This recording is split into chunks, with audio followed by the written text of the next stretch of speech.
অনেকে বলে কচুছড়ি বা ছড়া, আবার অনেকে বলে বইকুচি।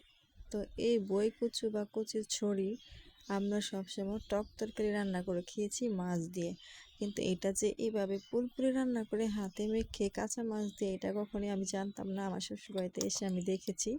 তো আজকে আমি আপনাদের সাথে শেয়ার করব কচুর ছড়ি পুরপুরি কীভাবে রান্না করে। সবাই আমার ভিডিওটি দেখে যদি ভালো লাগে তাহলে একটা লাইক কমেন্ট করে অবশ্যই চ্যানেলটি সাবস্ক্রাইব করে দিবেন। তো প্রথমে কচু ছড়াগুলো ভালো করে গোল গোল করে কেটে নিয়ে ভালো পানিতে পরিষ্কার করে ধুয়ে নিয়ে তারপরে এটার মধ্যে পেঁয়াজ, হলুদ, কাঁচামরিচ, লবণ, সামান্য আদা রসুন বাটা, তারপরে সামান্য তেল, এগুলি দিয়ে হাত দিয়ে ভালো করে 5 মিনিট নাড়াচাড়া করে মেখে নিতে হবে। 2-3 মিনিট দিলে হবে। পেঁয়াজ দিতে হবে একটু বেশি করে। অনেকে এটা মাছ দিয়ে খায়, আবার অনেকে মাছ ছাড়াও রান্না করে। তো আমি মাছ দিয়ে বেশ কয়েকদিন খেয়েছিলাম, ভালোই লাগে। তো আজকে ভাবলাম যে মাছ ছাড়া রান্না করব, দেখি তো মাছ ছাড়া এটা কেমন লাগে।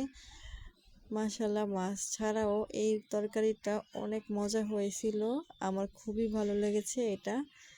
তো ভালো করে 5 মিনিট হাত দিয়ে নাড়াচাড়া করে মেখে নিয়ে হলুদ দিতে হবে সামান্য।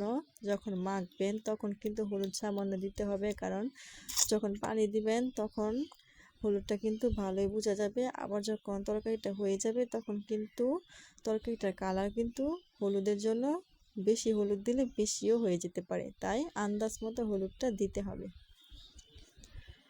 তো সামান্য হলুদ, পানি এগুলি দিয়ে আমি এখন চুলার মধ্যে বসিয়ে দিলাম।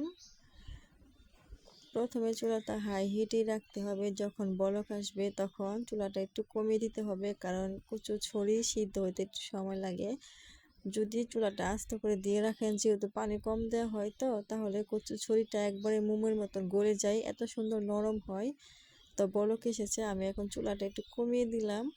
এই তরকারিটা রান্নার সুবিধা কি জানেন? তরকারিটা হাতে মেখে পানি দিয়ে চুলার মধ্যে বসিয়ে দিয়ে আপনি অন্য সকল ধরনের কাজ কাম করতে পারবেন। এই তরকারিটা নাড়াচাড়া করতে হয় না, জাস্ট শুধু আপনি মেখে টেকে পানি দিয়ে বসিয়ে দিবেন, তাহলেই হয়ে যায়। এই যে দেখেন আমার তরকারি হয়ে গেছে। দেখেন আমি একবারে পানি সামান্য রেখেছি। তরকারিটা দেখতেও কিন্তু অনেক সুন্দর হয়েছে আর মজা।